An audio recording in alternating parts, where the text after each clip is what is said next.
We were hit by news this evening that 34 games later, Xabi Alonso departs Real Madrid by mutual consent. I want us to look at this from a few perspectives, right?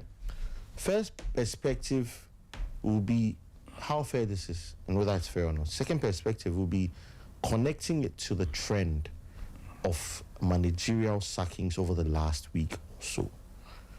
And also connecting it to the general trend as to whether a lot of these young managers who are being given opportunities are ready for the opportunities they are given. Now, preamble, Xabi Alonso played 34 games for Real Madrid. He won 24. He drew 4, lost 6, 72 goals scored, 38 conceded. That's a goal difference of plus 34 with a win rate of 70.59%. That's more than the win rate he had at Leverkusen. 70.59%. That's impressive. Zidane. Well, Kwasi, did he deserve to go?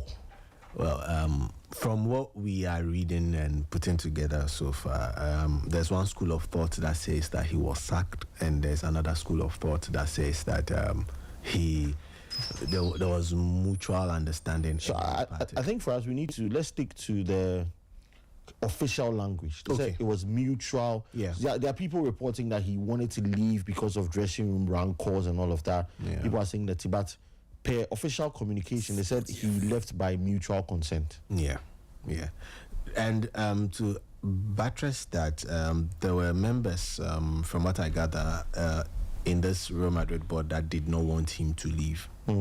They had wanted him to stay on and actually sort things out with this particular team. They started the season beautifully in the La Liga, going on a 10-game run. In that run, beating Barcelona in there, and everybody thought that it was all home and dry for him. And all of a sudden, they hit a little snag, and you have a bad run of form, mixed with a couple of injuries here and there, trying to find players also trying to find their feet under a new manager, under a new system, and the egos came to play. So for me, once the egotistic nature of some of the players got into the public and their own, I would say, the players' back room, that's their own families and their agents also getting into the conversation, then I knew that there was trouble.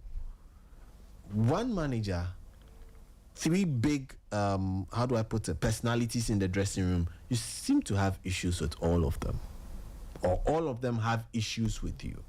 Vinicius Jr., we might say he's young, but he's a big personality when it comes to this Real Madrid dressing room. He's one of the highest earners there. You've got Valverde, who is leading the team on the pitch most of the times. They are not understanding or buying into what you're doing. You've got Bellingham also not necessarily buying into what you're doing. And it hurts to see this happen to someone who played the game at its peak and actually exhibited some form of mastery to his craft. In the past, you see players warm around such a manager to see what they can learn from him. But here lies the case where they are rather drawing away from him. And you've got the likes of Rodrigo trying to also follow suit in that manner. He then eventually gets to win Rodrigo, but at that point in time, it was a tad too late. Madrid are not doing poorly, but for their standard, they might consider this a dip in form. A 70% win rate, that's impressive. That is the form, that is the kind of win rate that managers in other clubs, in other leagues want and yet cannot get. Madrid wanted beautiful football at times, but we're not getting the result with the beautiful football. Go back to playing gritty football, get the result. And then fans are torn in between. Players are torn in between. Players want to exhibit and express what they can do, but manager wants them to play in a certain way to get him the result and actually protect his job. It was not happening on that side. For me, once he lost the dressing room, that was it. And yesterday's videos flying around of Kylian Mbappe not wanting to put together or help put together a guard of honor for Barcelona, whilst their manager, who is supposed to be leading the bunch, was way ahead, wanting them to come. I knew there was a huge problem. But then again, I am trying to understand this recent trend of managers walking away from jobs that older managers would salivate at the opportunity of their names even being mentioned in the corridors of such conversations. You've seen Amorim walk away from the Manchester United job. Hours later, he's smiling on the streets of Manchester, walking happily as if nothing ever happened. You see Enzo Maresca, he walks away from the Chelsea job and decides not to go for a presser. They come and tell us that he has tummy upset. It now turns out it was a lie. Now the X is on the face of the assistant coach who came to lie to us. I am finding it hard to believe that we have turned a corner when it comes to the process of hiring and firing managers. Formerly, Madrid, you don't mutually agree to leave till you are sacked. Chelsea, no one mutually agrees to leave till you are sacked. Manchester United, same. But then again, Manchester United have even gone ahead to pay people who came in as interim managers and later turned them into managers as much as 10 million to part ways. Now you are at the position where people are literally now turning down the jobs. It's problematic. I don't know what these young managers want to couch for themselves. So they are Gen Z managers. But the Gen Z-ness in the managerial kind of things, it's not working. You can be a Gen Z manager, but the head of the board is not even a millennial. The head of the board is maybe a boomer. Boomer kind of thing. So they will not understand you. If you are even a Gen Z, you are supposed to even understand the players more because they are also younger. I feel the younger managers are seeing the jobs as exciting when their names are mentioned in that conversation. They get in there and they feel that the younger players should understand the kind of football they want to play. But the players also have a different idea of what they want to execute. In this case, for Madrid, the players are overly empowered and also have a lot to say about what goes on. And that has also led to this. The Gen Z managers, like you have put it, I feel they really need to slow down.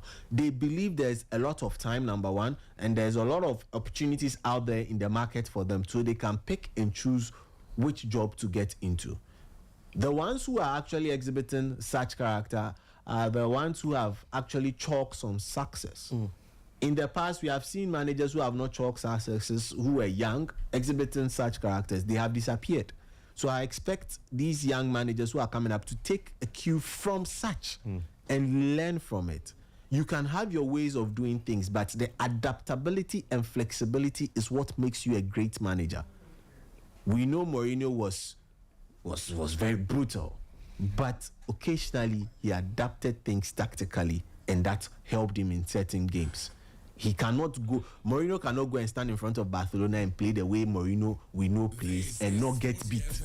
But he adapts and switches a couple of things.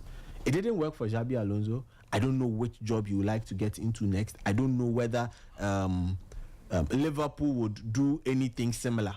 I don't know if Liverpool should do anything similar, then he's in the front row for that job. But aside that, I don't know which job is currently open and available for him to go into.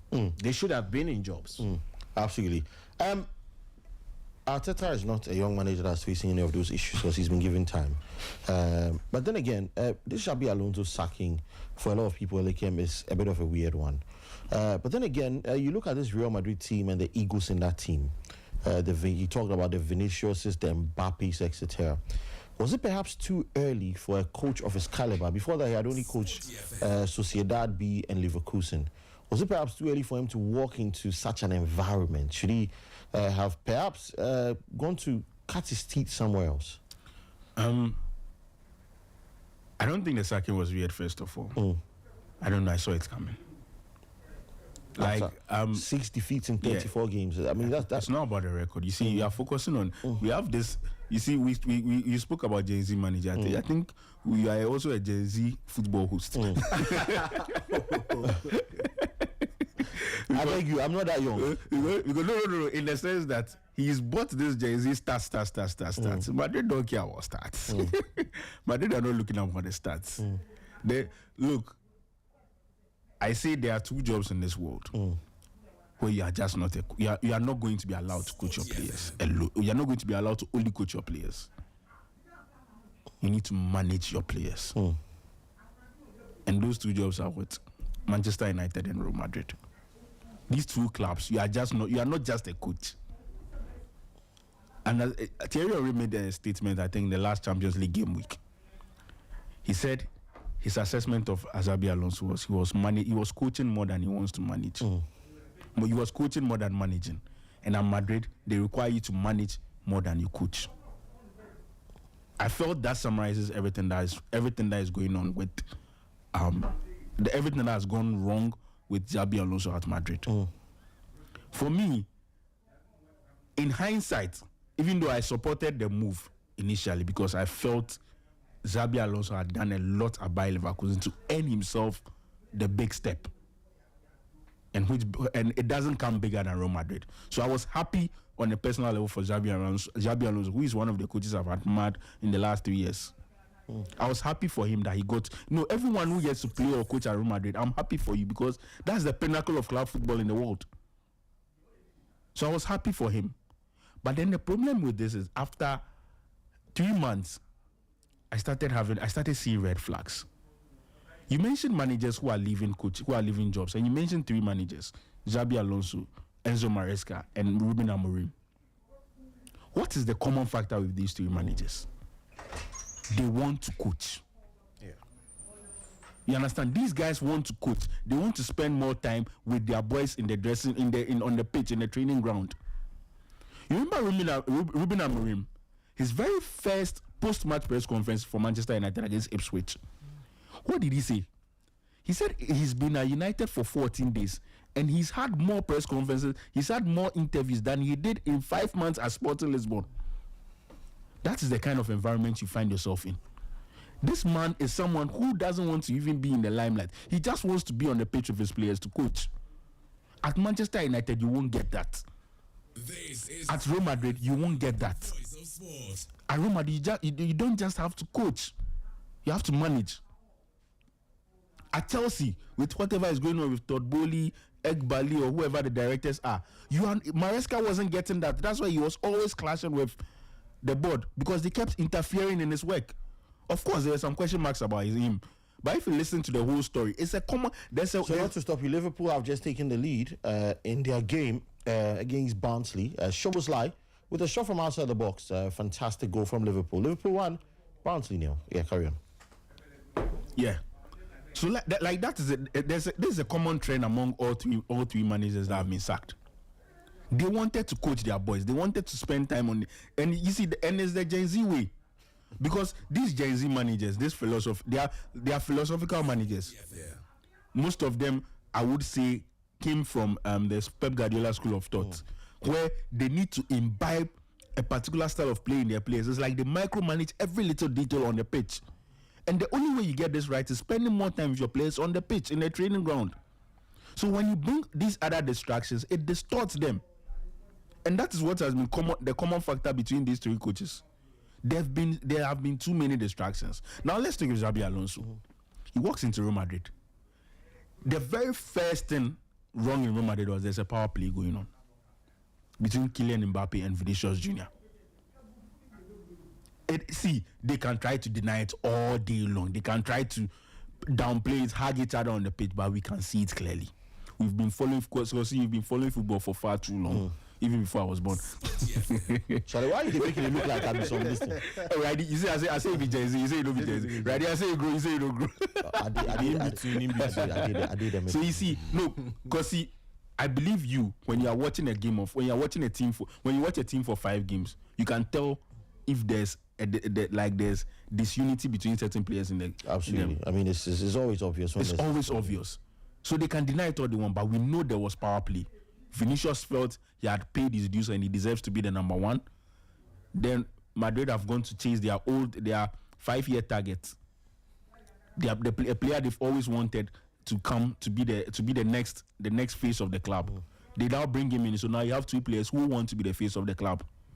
It's an issue for a young coach, a young Gen Z coach. Let me use your coach. A young Gen Z coach it's an issue for him. Then the second thing, Vinicius is now discussing contract issues. Yeah. Will he stay? Will he go? What is his agent demanding? It is going to have an effect on the team. The third thing, Rodrigo. He was the talk of the transfer window the whole summer. Yeah. Was he staying? Was he going? What exactly is happening with him? Is he going to get playing time? Do you want to plan with him? Do you not want him? There were just too many distractions in this Madrid team to allow Xabi Alonso to focus on coaching. Then the injuries started coming, and then everything just blew up. They started losing certain games because they started the season very well. Yeah. They started losing, and when these things happen, you struggle to stamp your authority on the team. You struggle to like install your style of play and everything on the team. So this builds up to what? The Super Cup final, the first opportunity to win a trophy. And we know for Madrid, trophies is everything. Yeah. You can do everything right. Once at the end of the season, you don't have anything to show, there's trouble. So he gets his first opportunity to win a trophy. He loses to Barcelona. Again. This is Sporty FM, the voice of sports. And you see the emotions running after the game. The emotions are play after the game, and you could just tell there's something brewing there. This is not right. The atmosphere and everything was just not right. So to conclude, for Xabi Alonso, I feel when next he's selecting a coaching job, he's going to watch carefully these things I've spoken about. He's going to walk into a situation where he's not going to have these many distractions, and he's going to be allowed to coach his team to play football. Because that is what these guys want to do. They want to spend time and coach their players. But from a club like Real Madrid, a club like Manchester United, a club like Chelsea, you are not going to be allowed to only coach. Now let me end with an example. I was listening to Nicky Butt in Paul Scholes. Nicky Butt was an under 21s manager, Manchester United under 21s manager when they signed Paul Pogba. He said the media perception of Paul Pogba and the perception he had spending time with that guy in the training ground are two distinct things. The guy was eager to be on the training ground. He wanted to improve. He wanted to work out. He wanted to improve his fitness. But it was just one distraction after the other. He's being called for an interview here. He's being called for a photo shoot here, for an advert here. It was just too much. Only because he was signed for £89 million, and he was the world's most expensive player at that time. The Adidas was all over him. The off the pitch branding and all those other activities were just too much. That is what a club like Manchester United gives you. You understand? Yeah. That is how they made, and you see, you cannot blame them because that is how they've made their money. Both Madrid and Manchester United. They've made their money by being the biggest football brand in the world. So when you are walking into that situation as a coach, you should consider all these things. But if you were a coach like Carlo Ancelotti, like a Jose Mourinho of old, who believe in themselves to manage a situation, you can walk into it and succeed. But if you want to coach your players, think twice. Because these clubs are not going to give you the situation to coach your players. They are going to give you the opportunity to manage them. It's less coaching, more managing. Maybe other clubs like Barcelona, who are so obsessed with the idea of a style of play, they will allow you to coach your players. Bayern Munich, you have the opportunity to coach your players. But these two clubs, you will not. So it's not like the three managers that have left are bad managers, or they are walking away from jobs. They walking away from jobs mean they are cowards, or they are not brave enough to take up a challenge. No, they are just not comfortable with a kind of situation they find themselves in. So yeah, that's it.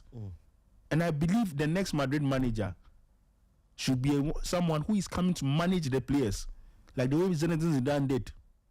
He walked into a situation and he managed the situation. Of course, he was a tactical genius, because you look at certain tactical tweaks he made. It shows that this guy has a lot in his bag. By the end of the day, man management is key at Real Madrid. If you don't manage these players, you are going to fail, and that is what Xabi Alonso has found himself in. Sedinam, so perhaps does that mean that sacking the manager or parting ways with him is not the solution to this Real Madrid problem? No, not at all. It's never been and will never be the solution. So why do they then keep doing it? Because it has brought them success over the period of time, and what brings you success is what you repeat. Let's juxtapose or compare this particular hiring and firing of coaches by Manchester United. Real Madrid to the time. You can say Manchester United, they've been doing the same thing. No. 14 coaches in the last 30 years. You see, Manchester United are going about it the wrong way. They started the wrong way, and they are totally lost in the wilderness. Yeah. So we will leave Manchester United for now. But compare this particular hiring and firing. Okay, so before you carry on, there's some breaking news. Sergio will be excited about. So here we go. Tottenham agree €40 million deal to sign Conor Gallagher from Atletico Madrid. After Aston Villa agreed terms with Atleti, Gallagher's preference goes to Spurs, as Villa have left the race. Tottenham will pay 10 million more than Villa, initially done verbally for 30 million plus add-ons as the deal is in place. Formal steps to follow, but Tottenham enter the race strong as Rodrigo Betancourt will be out for months. So analyze this later. We'll take a look at it when we are talking about Spurs. But just to break it to you, Gallagher, former Chelsea player, is coming back to London to join Tottenham Hotspur. Carry on. Okay, we'll get to that, but this will not be good. This will not end well for the Chelsea guys. They will not like this. But then again, like I was saying, let's just suppose what's going on at Madrid, how they hire and fire coaches to when Abramovich was in charge of Chelsea. That was his method of getting success for his club, and it worked. Has it worked for Real Madrid as well? Oh, yes, it has worked. When you're a manager, you come in and you don't give them the opportunity to smell silverware, because you are out of the job the next day. The very next minute they find the opportunity, they will sack you. And for me, it's that method that has served them over the years and has brought them trophies and laurels. So once something is working for you, keep doing it till it becomes a broken system. Once it's not broken, you don't fix it. They brought in Ancelotti the first time he won them some trophies. He was beginning to dwindle. They sacked him. They brought Mourinho, was there, won them trophies, was getting bullied around. They sacked him. So once you come in and you don't get them, like Lekem said, you don't get them the trophies they want, you are out of the door. They will not wait for you to destroy everything that they have at least kept on the surface. They want to be on top of the water, but they've kept it on the surface, and you want to come and take them deeper. No, they don't want that. Once they see you are seeing how deep you can go, they'll sack you.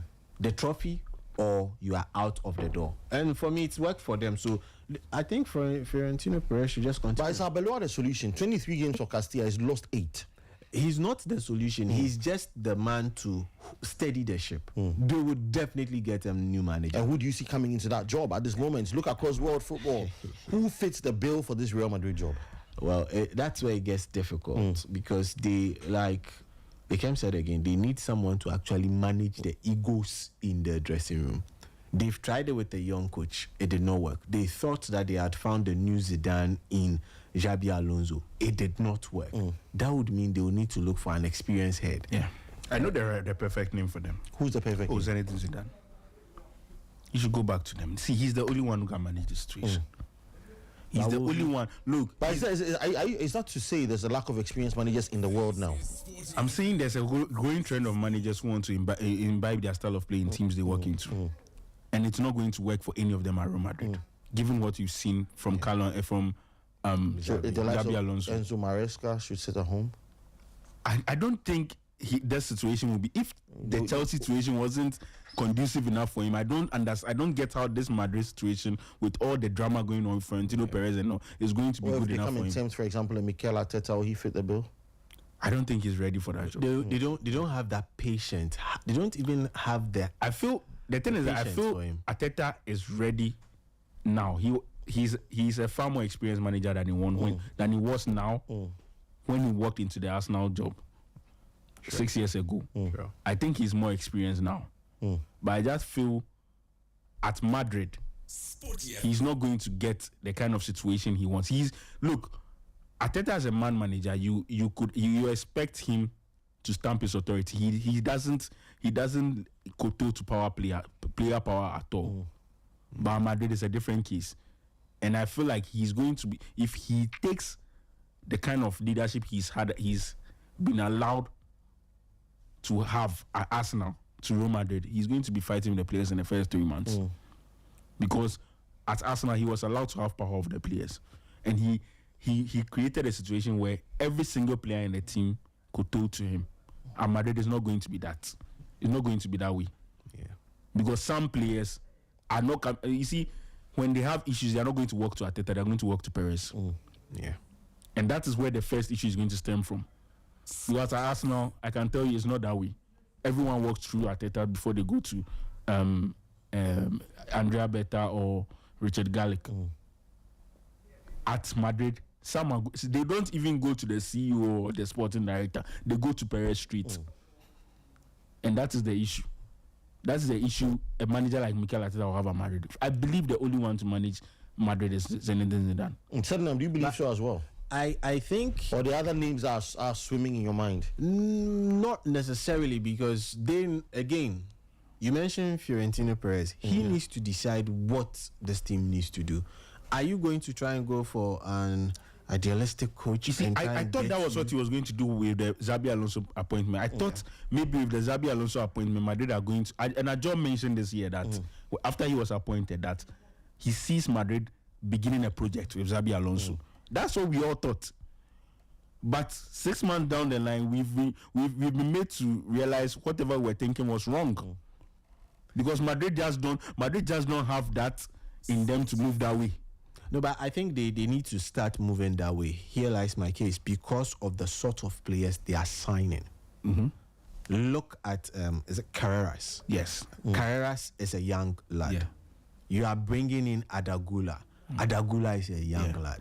Jude Bellingham, let's not kid ourselves. He has experience, but he's a young lad. You need someone to make them play in a certain way, grow together, so that you're able to reap the results from that growth. Yeah. You can't, for such players, you need to coach, not always manage. Yes. So that is where it becomes... There needs to be a balance. Then who gets the balance? That's what I'm saying. Zinedine Zidane, he's the one. But other names come to mind. So what other names come to mind for you? But the names will not be pleasant. So let's hear them. Ragnick comes to mind, but he will not leave his job. How about maybe like a Joachim Löw or something? Joachim Löw in this power play structure. I feel he's been out of the job for far too long. No, but honestly, he's been out of the job for far too long. Football has grown since 2018. Football has grown since 2018, and I don't think being out of the job for far too long, Real Madrid is going to be the first job you get after being out of the game for that too long. That's what I'm saying. Look, Zinedine Zidane has been away as a rookie manager. Look, the reason I'm mentioning Zinedine Zidane is as a rookie manager. Yeah. He came in, he got the job done. He then took a break. He allowed them to mess up. Appointed 3 managers in the year. If you remember, in 2018, 2019, they appointed 3 managers that year. Then he steadied the ship. He steadied them sink. Then he came back, took over and steadied the ship again, and now has left. Carlo came back. He's done his bit, and now the ship is sinking again. So he's the same man to come and steady it again. Look, Zinedine Zidane is going to be like what Jupp Heynckes was to Bayern Munich. I've just seen a certain. He's going to be the one. He's going to be the guy they call to come and have stints. And But I've seen an interesting name being bandied about: Luis de la Fuente. I don't think you leave Spain. No, he won't. I don't think I. No, but You see, there are a lot of them. You know, we've seen coaches leave yes. Spain for that, so. And how did it work for him? Julien Lopetegui, he got sacked after 2 months. Yeah, he and has that's proven he's not a when it happens. These speculations are beginning to. People are saying they are looking at him. They might be looking at him, and I'll not be surprised. But at this point in time, he's also looking to achieve something with the Spanish. He's won the Euros with Spain. I mean, He's won the Euros. Yeah. But he's targeting the World Cup. He's prime position to win the World Cup. So you definitely But you see, don't mess that the up. idea of the Madrid job can turn every head in the world. From the World Cup. Every head in the world. See, the Madrid job Madrid would turn every head in the world. Sporty FM. Understand? You understand? Yeah. And he being a Spaniard himself, probably Madrid born, is going to be difficult for him to reject Madrid if they make the approach to him. Yeah. But even I think he falls into the same category of managers or coaches who want to coach their players, who like to work with the young lads and mold them. So I don't think he's the best fit. The only one I see balancing both is Zinedine Zidane. But I don't think he also The next one I think could be a good manager, but he's going to be like a bomb in that Madrid team. He's going to be a bomb waiting to explode. Is Antonio Conte. But he walks into that team and he's fighting with everyone from the cook to Florentino Perez. Yeah, because he can't. He doesn't have the temperament for that job. He has the managerial expertise, but he just doesn't have the temperament for that Madrid job. Yeah. So they are the only two. He's the only one I can think of. No, but that's why I'm sticking with Zinedine Zidane. No, I don't think Zidane would also like to take it up because the I feel job like he has he's been targeting waiting for the French national team is now sort of kind of available after the World But Cup. we all thought it would be available after the 2022 World Cup. But this time around, the champ extended. But this time he's leaving done. after. So the job he wants is. Let's hear what you think as well.